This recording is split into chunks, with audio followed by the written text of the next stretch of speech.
Hey, what's up, everyone? Welcome back to another Thirsty Thursday live stream. I hope everyone's having an awesome week. Happy Thursday. And today we have someone really special and an area that I'm not too familiar with. So hopefully I learned some stuff. We'll be talking about aerospace cybersecurity. So I'm going to bring her in and she's going to go ahead and introduce herself. And her name is Angelina. So how's it going? Hey, I'm doing well. How about yourself? Good. Thank you so much for joining. Looking forward to getting to know you a little bit. Sucks that we haven't crossed paths yet at any conferences. We almost passed each other at Hackspace Con. I saw you a few times, but Oh, you were really? talking to other people. Oh, you should have just said hello. Yeah, it was a fun time. So we'll get into that shortly. So for those folks that don't know who you are, what you're about, and just give us a little update of what you're up to and who you are. Yeah, of course. Hey, everyone. My name is Angelina, and I currently am a researcher and content creator for Aerospace Cybersecurity. I cover satellite systems specifically, but I also dabble a little bit in drones and also in airplanes and how they communicate with one another. And a lot of my research is centered on securing the communication links on satellites alongside developing open source tools. Oh, that's pretty cool. So you said, obviously with the Hack Space Con. So what did you enjoy most about it, and what do you think you got most out of it? Yeah, honestly, I think my favorite moment was unaffiliated with the event. There was a rocket launch the day Yeah. after the conference at Cape Canaveral, which was amazing. It's like my first time seeing like a real like full shoot rocket launch Hmm. event. I've seen like a few like SpaceX flyby like rockets here in Los Angeles, but that was really special. But affiliated with the event, I would say it was really awesome getting to network with people, especially within the nexus of aerospace and cybersecurity. Because usually, you go to conferences and you meet like cybersecurity focused people, or you go to like a defense conference. It's very aerospace focused people. But I think at that conference there was a really nice like interdisciplinary environment where people who were both interested in aerospace and security just came together, and it was a really nice niche event where um, very passionate people, because aerospace security it's pretty hard, um, mostly because it's an incredibly multidisciplinary field, and you need to understand lots of various disparate systems and garner a good understanding of various fields of engineering, not only just on a security standpoint, but also from a development standpoint. So getting to meet people from all sorts of different sectors and connect with them was awesome. That's pretty cool. So yeah, obviously, yeah, the launch was pretty cool. And those folks, whoever was out there, it was my first time as well seeing one live. That was super sick. And so for the obviously for those people, who are you and what do you do on in the you said you're a researcher, but what are you Yeah, actually doing? Like, are you in school? Are you actually yeah, working in the field? Like, give us a little more about that. yeah. What I would say I do specifically is I do a major portion of my work is content creation and communicating these systems. A lot of aerospace is a pretty, I would say knowledge isn't very distributed within the field, so it's hard to get a good understanding of aerospace from a security standpoint, mostly because there's not a lot of educational material out there about it. So what I do is I partner with YouTube channels such as Redia, Security Forward, and every week or so I publish videos on satellite security topics and how you can utilize various tools on the internet in order to perform either satellite reconnaissance and go over basic satellite cybersecurity principles. On the side, I also do technical writing for a lot of different companies alongside research, and I'm also currently a student. I will be studying electrical engineering in Caltech um, next semester, which I'm pretty excited about, and hopefully I'll be working at NASA JPL as well, specifically on their laser communication systems for satellites. That's pretty cool. So that's really awesome. Congratulations on that journey. So what intrigues your interest in this specific area, right? Because when you think about cybersecurity, Or if you think about, okay, I want to become a red team or a blue team, or mostly people gravitate towards like defense, like you said, or just pen testing, right? So what was like, okay, I want to get into aerospace, and like you said, draw and Yeah. an arrow. I would say it was a bit of a journey. It wasn't like a definite yes, like I want to study aerospace. It was like, so I started off in software development, and I did software development for about 10 years or so. And I leewayed myself into cybersecurity about a few years ago, after getting a job at a startup. So I was doing security research all the time.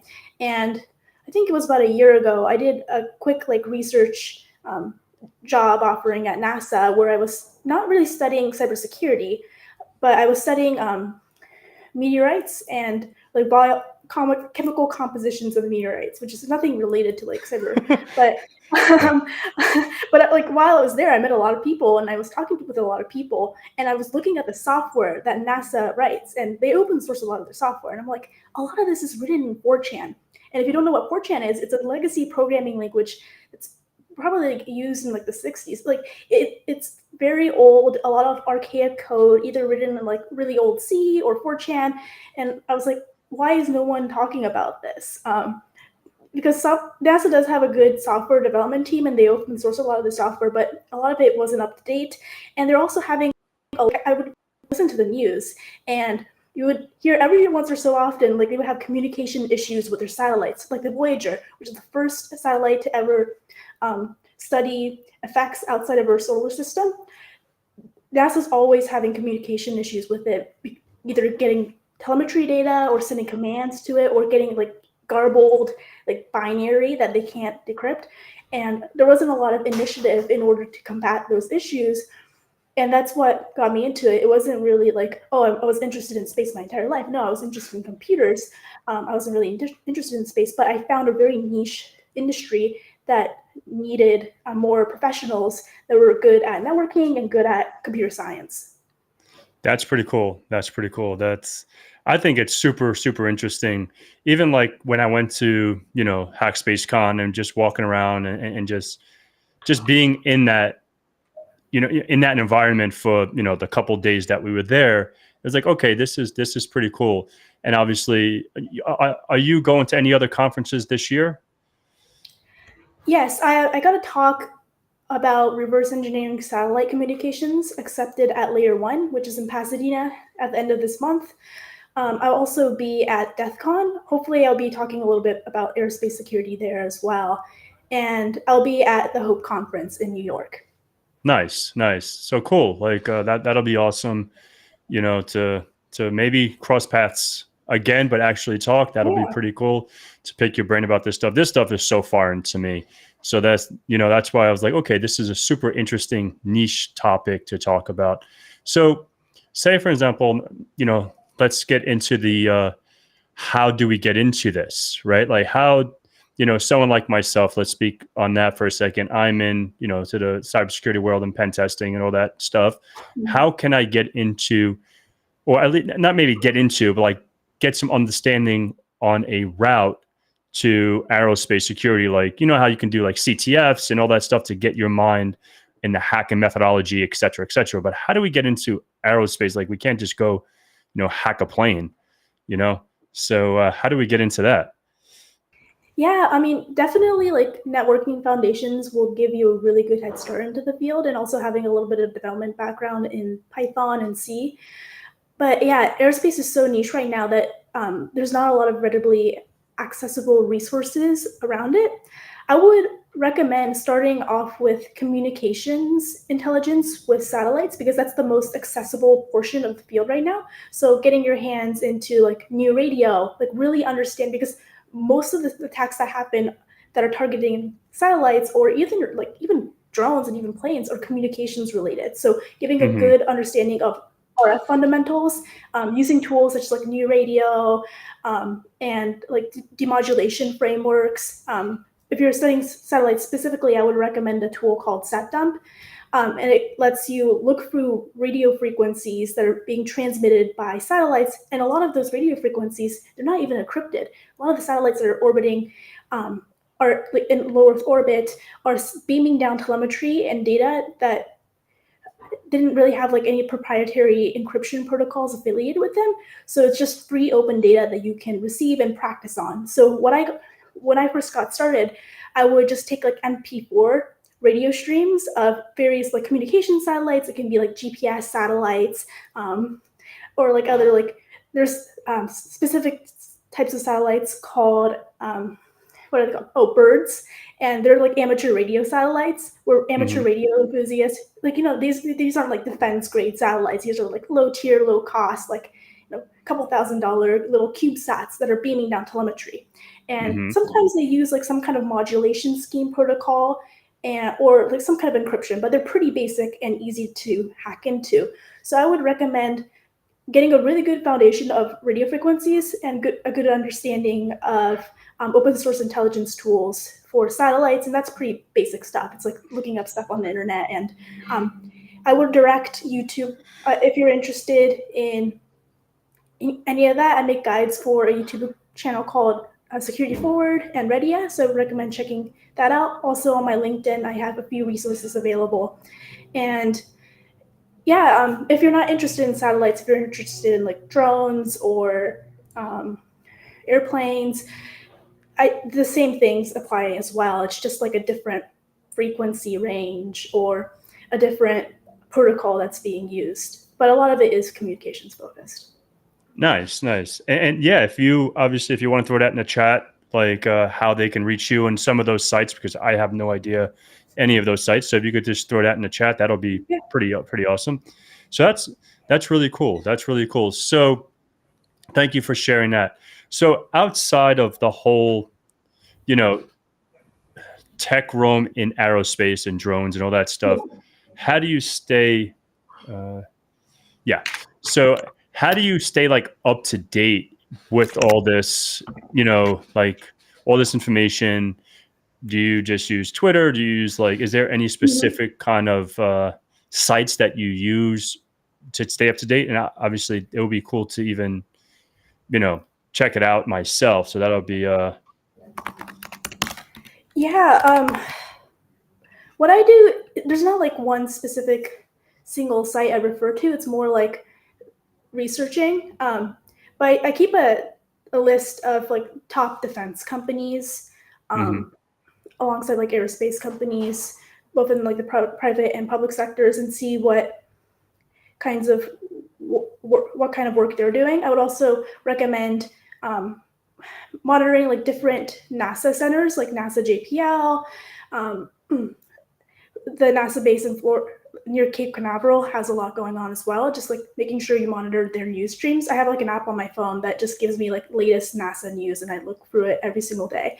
And like whenever like a cybersecurity incident comes up, there is one good site I would recommend. I have a friend who has a aerospace cybersecurity specific website.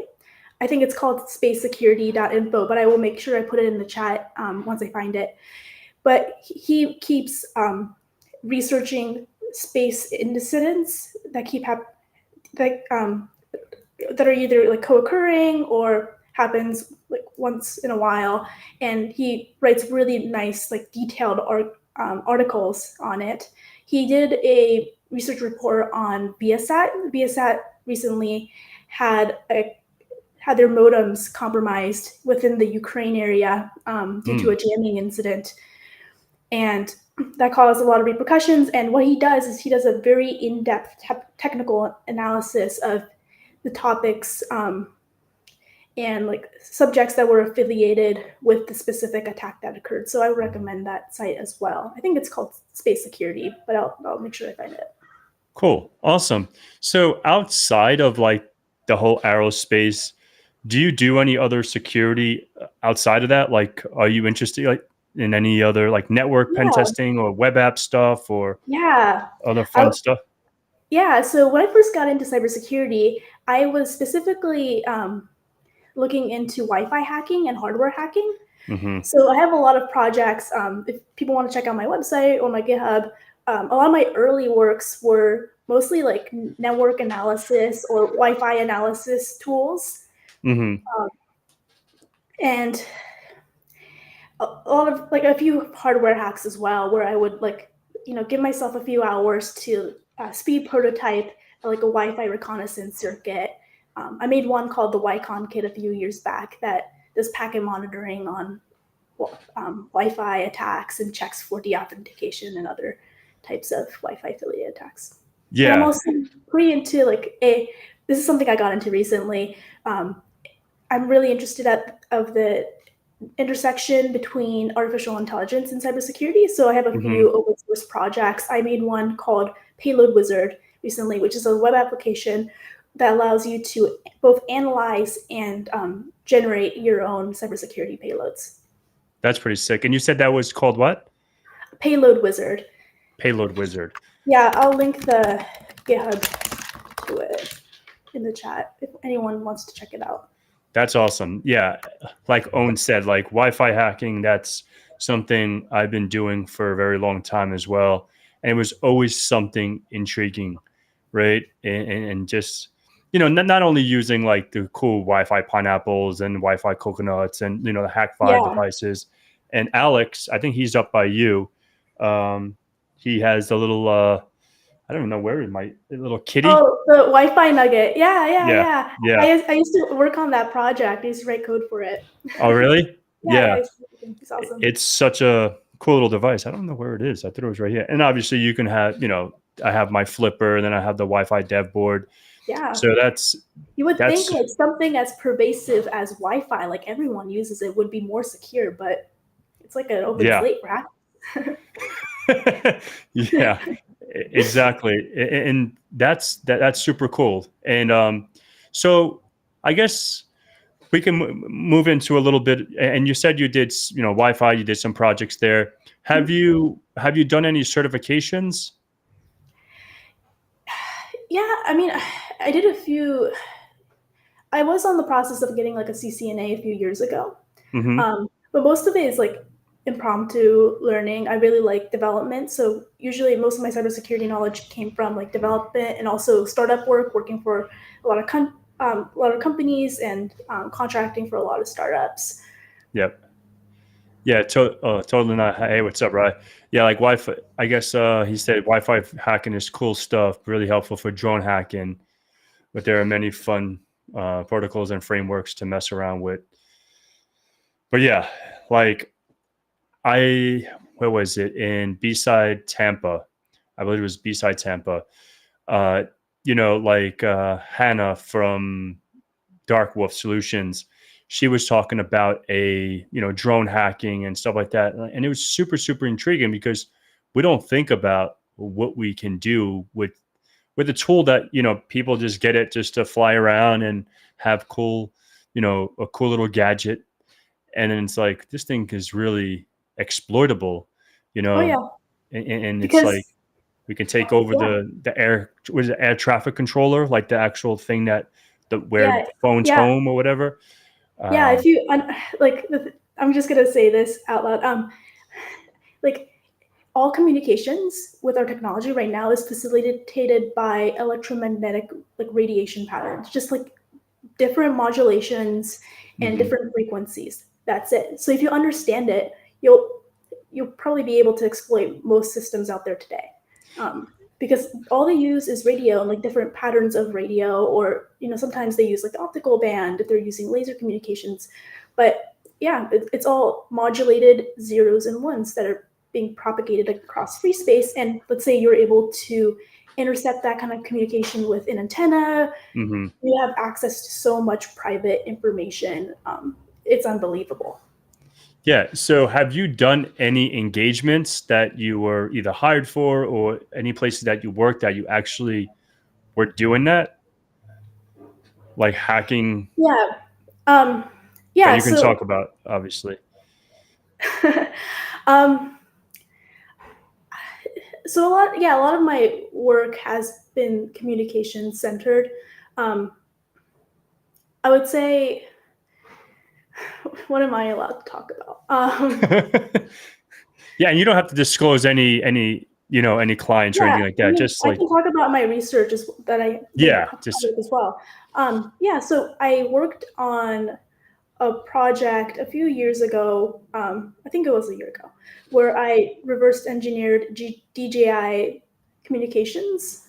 So if you don't know, DJI I have is no idea. a very popular like drone company, commercial, and you can perform a lot of like digital forensics with it.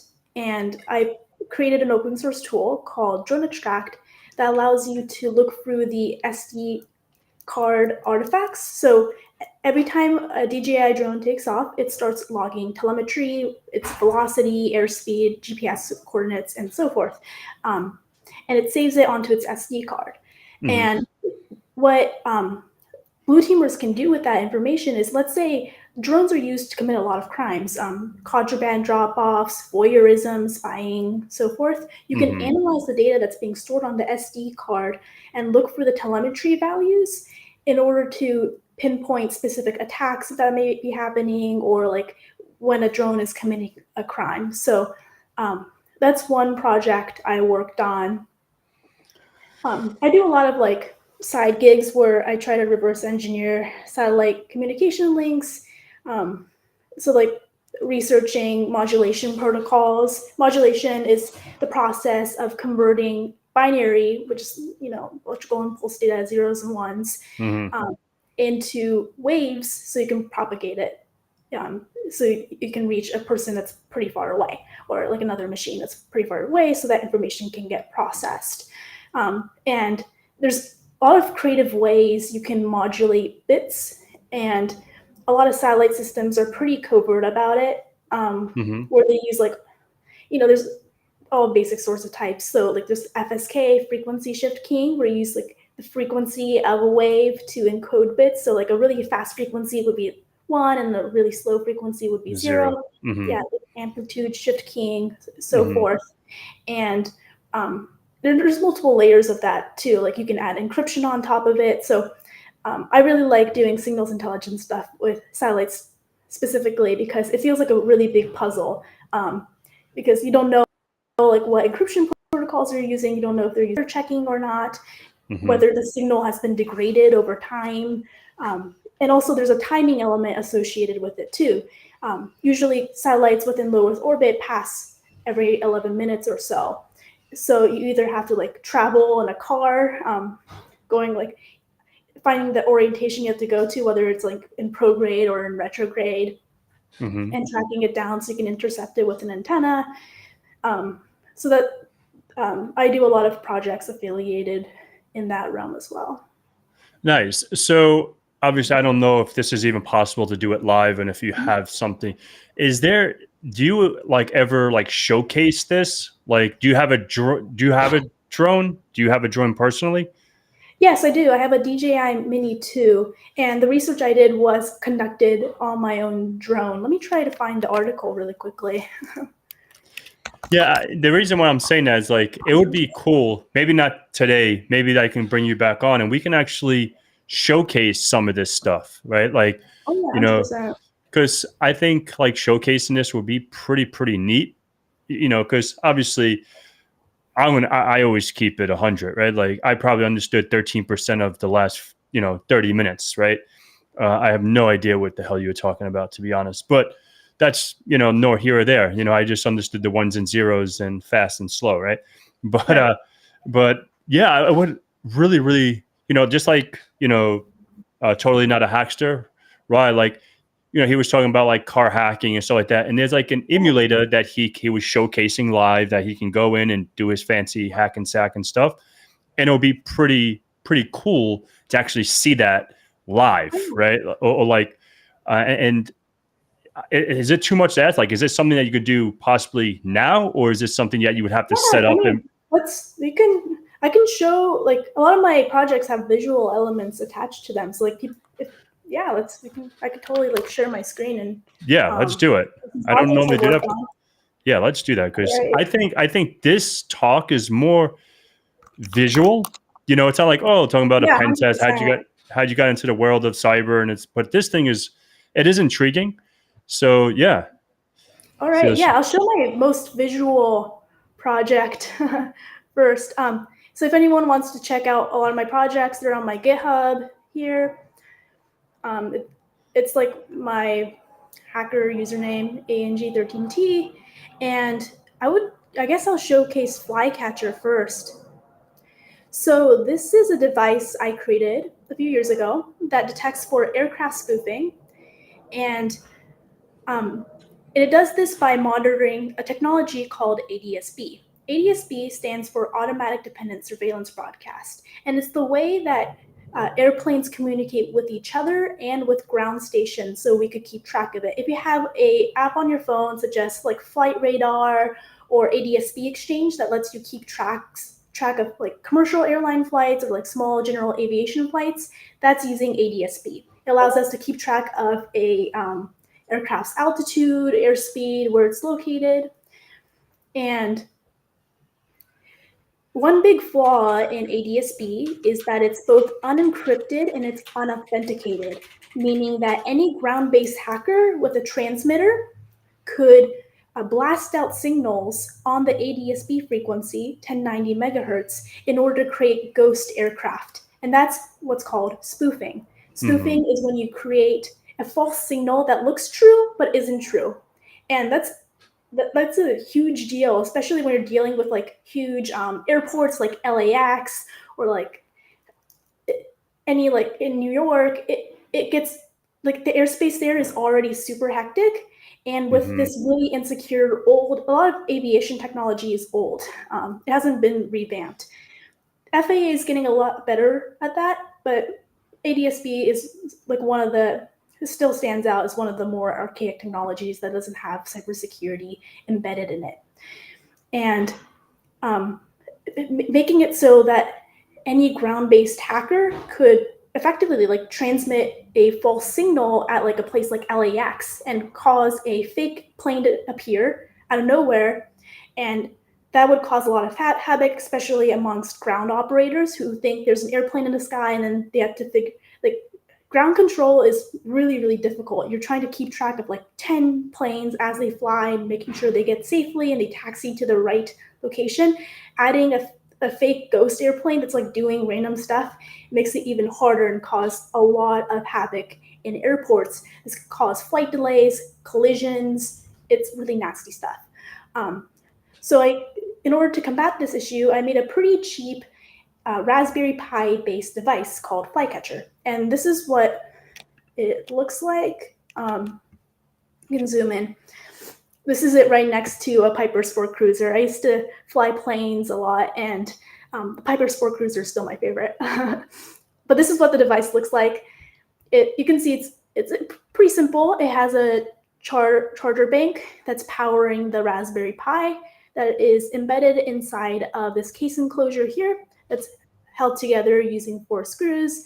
And then attached to the Raspberry Pi, I have this orange chunky looking thing called the FlightAware SDR. And this is a software-defined radio. And connected to the software-defined radio, we have an antenna. And this is a rubber ducky antenna tuned to the 1090 megahertz frequency. ADSB operates on 1090 megahertz. That allows us to gather aircraft information. So this antenna gathers all the radio beams down from the ADSB out, which allows it to get its data, feeds it into this SDR, which interprets that data and feeds it into this Raspberry Pi. And then the code I put into the Pi is where all the magic happens. So I created a artificial intelligence model. So it was a convolutional neural network, and it was trained on previous spoofed flight data in order to specifically track down ghost aircraft as they fly. And the way I researched this was since I'm a pilot, I could just stow it on the back of a plane and fly it myself. So I made a video about it, which is on YouTube. Maybe I could show that off as well. Yeah, that would be pretty cool. Probably make more money, and who doesn't want that? What if I told you that hackers can create ghost aircraft in seconds, which could cause massive flight delays and mid-air collisions? As a pilot, I decided to combat this issue by building a cheap Raspberry Pi-based device called Flight. Yeah, so what I did was I put it in the back of an airplane, and I flew it around Los Angeles. This is what it looked like compared to the size of the aircraft. So it's pretty modular and small. Yeah, can you put that video in the chat? I would love to check that out. Of course. This is that's definitely new news. I didn't know that you were a pilot as well. That's really dope. Yeah, it's a fun hobby. You won't be catching me up there. Quite a niche. Yeah, it is quite a niche. That's cool. Yeah, you can just like stow it. I just put it around in a plane. Just flew around. Yeah, it was a cool little flight. This is more for gathering data, so I can feed it into the neural network model. But it was a cool project, and yeah, it's pretty neat. Yeah, that is super cool. Yeah, let me copy this so we don't lose this. I'm gonna put this over here. So that's one project I worked on. I can go over some of the satellite stuff I've done as well. So satellites are pretty interesting, and I think like over the next few years, if you analyze charts of satellites being deployed into like any kind of orbital configuration, it's like Moore's law. It's like increasing exponentially year by year. Like I think 2023 was like a huge boom of like low Earth orbit satellites being deployed because SpaceX was deploying a lot of Starlink internet constellations, which was really interesting. And the thing about satellites is they're pretty nice. They're pretty fun to spy on. And this is a tool to do just that. So this is a open source intelligence tool, Osen, and tool specifically for satellites. And if you don't know what Osen is, it's just like spying like things on the internet in order to get information about it. And turns out there's a lot of information available about satellites on the internet. Who knew? So you could, using this command line interface tool, this was written using Golang, so you could clone it and run it yourself. You could extract information about where a satellite is in orbit alongside upcoming passes, both visual and radio passes. And how that ties into cybersecurity is that when you're trying to hack into a satellite, it's not like a computer. A computer is usually stationary, doesn't move around. Satellites, they're a little bit trickier. They're like computers in space. So they need to be traveling at a specific velocity within their orbit, or else they're going to come crashing down. And that makes it a little bit trickier because you need to make sure you target a satellite at a specific time frame. So this tool helps you figure out where that satellite is alongside when it's going to be passing over you. So you can make a communication interception of that satellite. Mm-hmm. So this is what the command line interface looks like, and it allows you to select between different options. You can check for orbital element data display, satellite telemetry display, orbital predictions. There's also a TLE parser. TLEs are like the standard way of getting satellite information, and usually like sites like SpaceTrack and N2IO have their data stored as CSV files. I'll make sure to link this project below as well. So this is another open source project if anyone's interested. I think I made a YouTube video about this as well that I'll make sure to link after. So this is your channel, the one that you detecting aircraft spoofing. Is that your channel? It's not my channel. It's a channel I've collaborated with. So I'm pretty sure you guys are familiar with the YouTube channel Noite. Yeah. The host of that channel, Cody Kinsey, he's moved on from Noite at the moment, and he started another channel called Redia, where he does a lot of great hardware hacking work and Wi-Fi hacking work, and he also does content creation as well because he's a very good content creator. And I usually just make channel content for Redia focused on aerospace cybersecurity topics. Cool. That's awesome. Yeah. Let me try to find I'm pretty sure I have like the drone stuff on here. Yeah, so I have drone extract. So this was the digital forensics suite I was talking about earlier.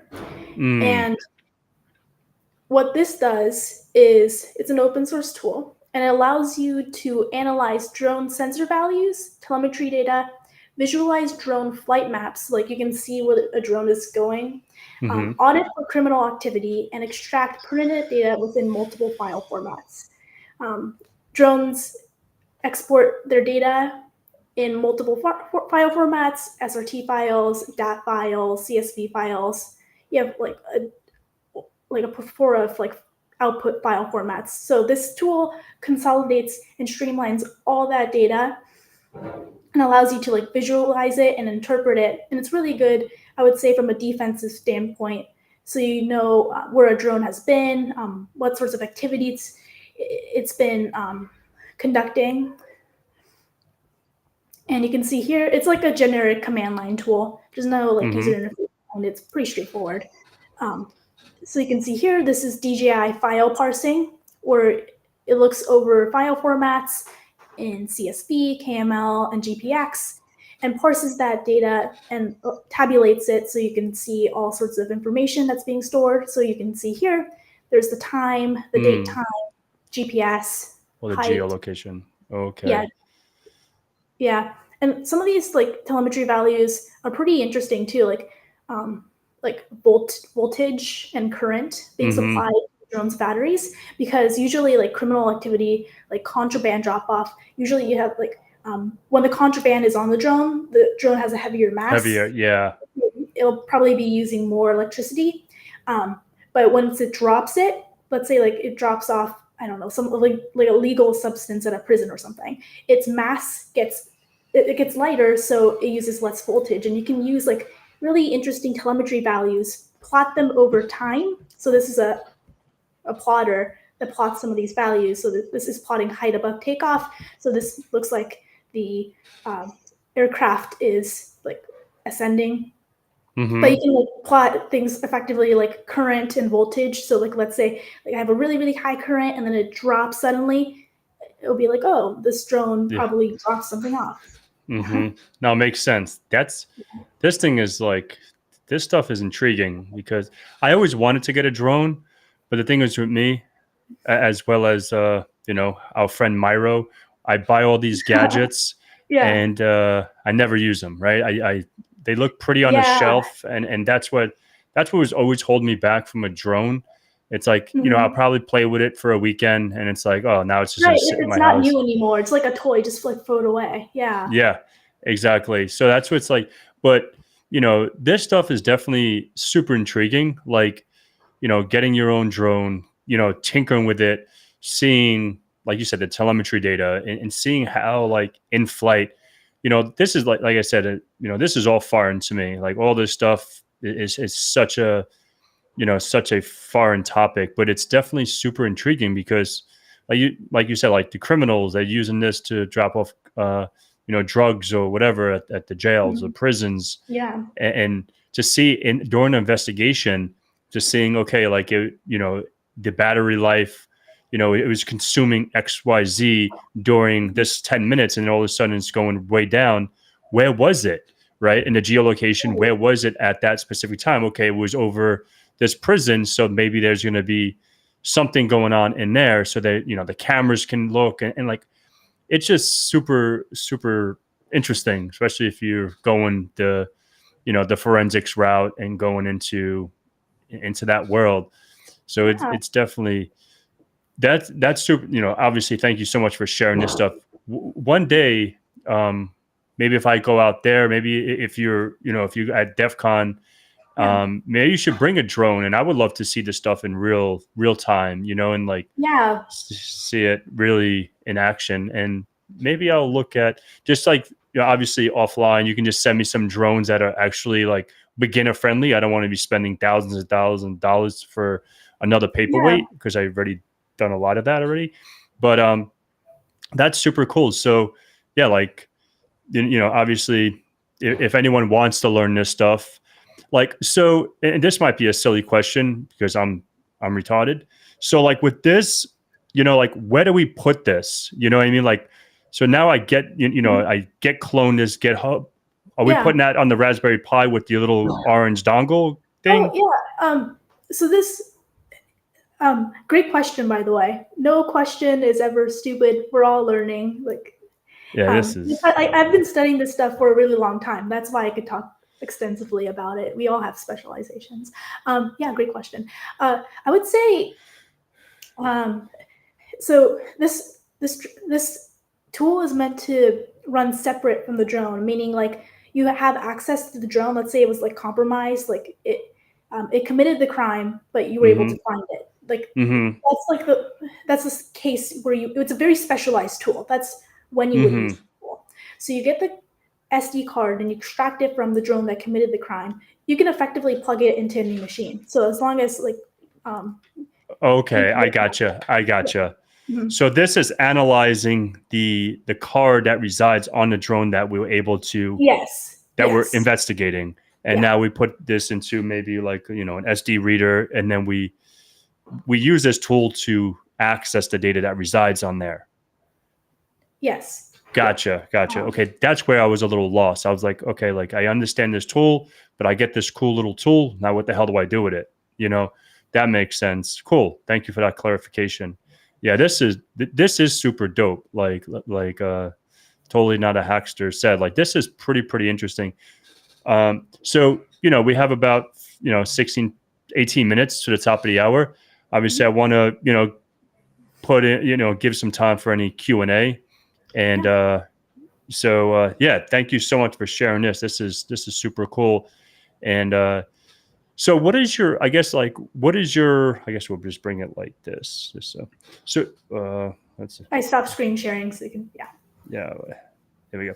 So like you said, you want to get into the world of aerospace and all this stuff, like as a profession, because obviously like, I guess, what is your ultimate goal with this, right? Like you're doing a whole bunch of fun projects, right? Like it seems like you're super into it, which is amazing. So do you is it something that you want to do, for a living, or is it something that you just like, okay, I like to fly around my plane in my backyard and do some research? Yeah, like professional or hobbyist? Exactly. I think I started off as a hobbyist. But I think now I recently moved to El Segundo. And if you don't know, El Segundo is like the heart and soul of defense tech in the United States. SpaceX has its roots here. You see like defense companies all around here. The Air Force is just nearby, the Aerospace Corporation, so forth. And the reason I made that move was because I wanted to focus more on aerospace security. A lot of my work is typically segmented because I do a lot of different things. I like coding, so I do a lot of development. I also like engineering, so I build like printed circuit boards and stuff like that. But aerospace security will be a big part of what I do in the future. And I would say over the next few years, I want to do more research specifically on the defense sector for satellites. At Caltech, I plan to study optoelectronics, and optoelectronics is how you can use the optical band, so like lasers, stuff like that, in order to transmit information at high speed. And you're seeing a lot of the space vehicles deployed into orbit using the optical band in order to transmit data. So I would say over the next few years, I plan on doing more development alongside research in the space sector. Sweet. Thank you so much for that. That's sick. And, like we'll talk offline, but maybe we can do some stuff together and do some collaboration, just to do some videos together. I would love to collaborate. Oh, yeah, so we have about 15 minutes. We're going to throw some questions up on the screen and see, if you can tackle them. So yeah, let's throw some up. William Jordan. Why does aerospace? Go ahead. Okay, I'll read it. Why does aerospace need cybersecurity? Can you give us a few examples where aerospace can be exploited to inflict harm on humans. Okay. Well, I'll give you a few examples. You've probably heard of the Ukraine-Russian conflict that's happened. There's a lot of satellite cybersecurity incidents affiliated with like warfare in regards to that. So I mentioned the Viasat incident where thousands of modems were like malfunctioning because there was a communications hacking attempt on the Viasat satellite constellation network. Starlink is also having the same issue where there's a lot of suspected like Russian hackers that are jamming the communication uplink of Starlink satellites that are causing them either to like malfunction or send malformed data. So that compromises internet service for thousands of people. And as more and more like internet services are dependent upon satellite technology, like the risk of an attack that's going to exponentially like hurt people or compromise systems that people readily depend upon is growing even.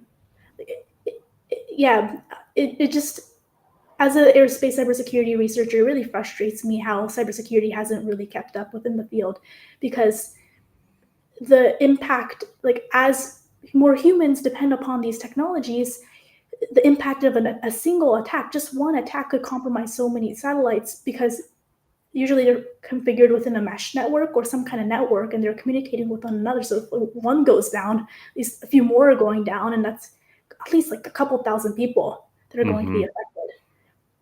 Yeah, that's definitely true. And it is sad. It is sad. All right. So got a couple more minutes. Any other cool questions? There you go. There you got your buddy. I do beg to ask this question.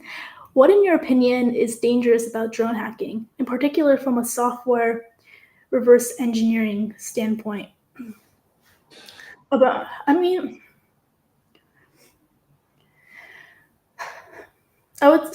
There's a lot of things that are dangerous about drone hacking.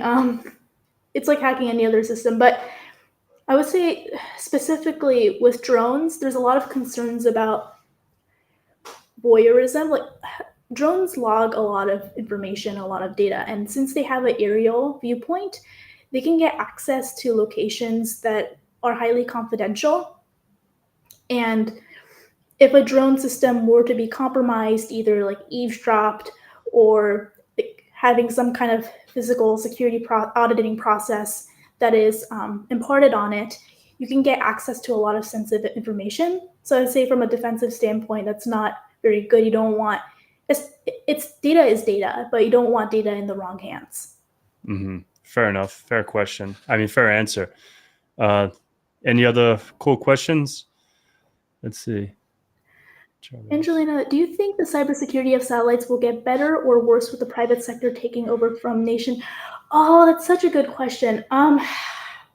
So I'll base my opinion off of what I've heard off of past instances that have happened. So, like in the past, the private sector hasn't been very good with making sure the integrity of their satellites is intact, because a lot of the private sector companies that are like deploying satellites into orbit are high-speed startups. So like they want to get satellites up there as soon as possible, and they're more so focusing on the service and not the security.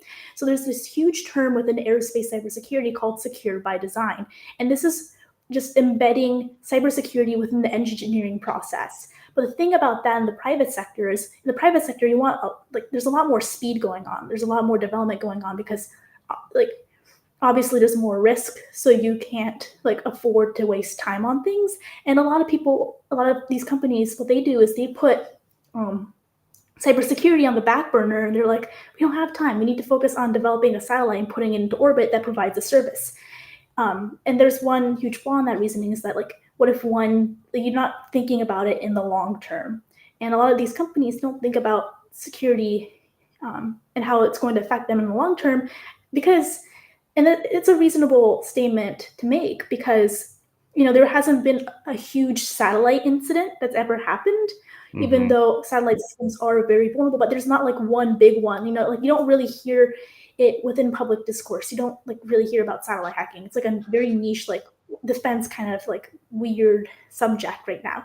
But like, I feel like over the next few years, we might just have a hacking attempt that compromises so many systems that these companies are like, oh, now we're going to have to start focusing on cybersecurity. And I think like that's with all like pattern, like whenever you study like the history of cybersecurity and like different attacks that's happened, all of those attacks could have been avoidable if the bureaucrats that were running those companies actually like thought about it for a second and considered the fact that it could happen to them. But I think there's a mentality within cybersecurity and like organizations themselves where they just like, they're like an ostrich that sticks their head in the sand. They just don't want to pay attention.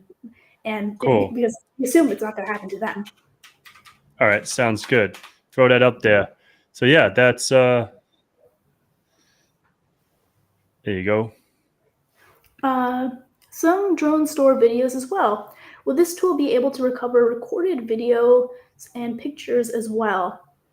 I'm pretty sure, I haven't taken a look at this tool in a long time, but let me look at the GitHub repository.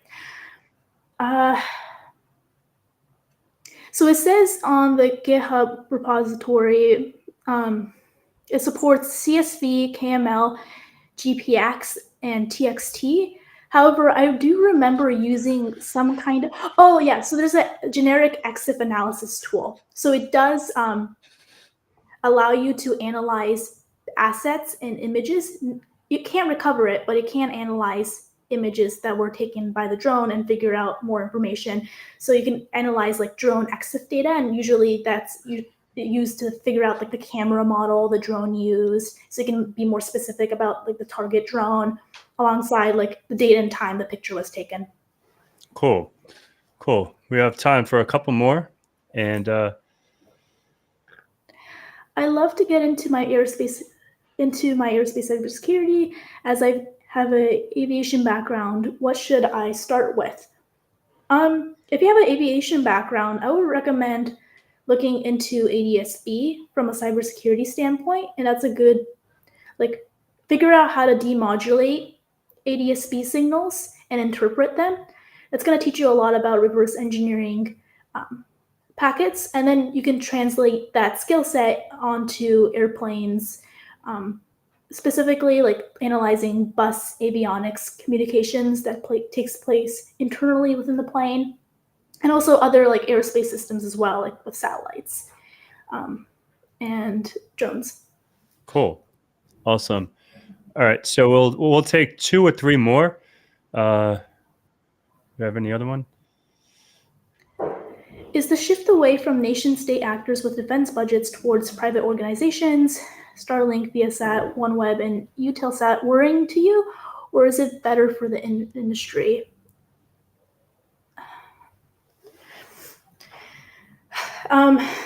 It's hard to say with where these companies are heading, but historically, like the private sector hasn't been the best with their security program. But also, like you have places like NASA that's like having really difficult time getting any kind of like telemetry data from their archaic satellites. I'm not criticizing the organization, but like I think a lot of those companies have it bad in terms of the security sector. I don't think I speak from a developer standpoint, so it's hard to really understand the general trend of where things are heading. But I mean, I think the best answer I can give at this point is like we'll see, because I think at least one big attack is coming for sure, and we'll see how companies respond to it. Fair enough. All right, so we'll take 2 more. How do we fix the issue that once a satellite is developed and launched through 5 years, it's already outdated from a security standpoint? Is it possible to fix it, or is it a part and parcel of satellites? Yeah, it is possible to fix it. And I would say that comes from a communication standpoint, making sure that those satellites have some way of sending over-the-air updates to them. so you could automatically like readjust the firmware. There's a lot of security, like software security vulnerabilities embedded within satellites, and that could easily be remediated by having some kind of very secure over-the-air update system, and making sure that the satellites, a lot of satellites are built using commercial off-the-shelf components. So they're outsourced to like different companies, and making sure that the developers of the satellites pick transceivers or transponders, any kind of like communication subsystem of a satellite is comprised of components that have high integrity encryption embedded within them. Cool. So we'll take one more for Angela, and I'm going to answer one from my buddy. So go ahead. Is there one more for Angela?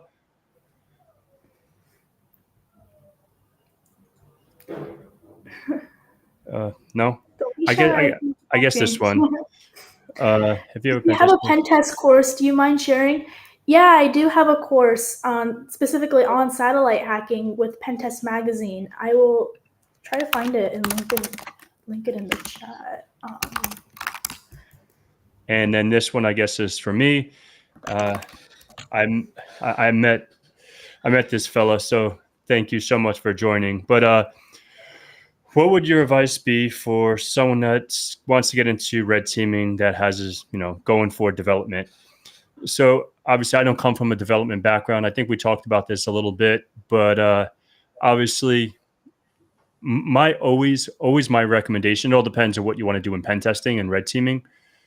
So if you want to get into, regular red team engagements, understand the internal of a network, right? Active Directory, understand what C2 frameworks are, understand how you, just compromise just a first initial access into a machine, and then understand, how we can actually utilize that to pivot to a privesc, right? Maybe we have a low privilege user and we want to be able to get into your domain.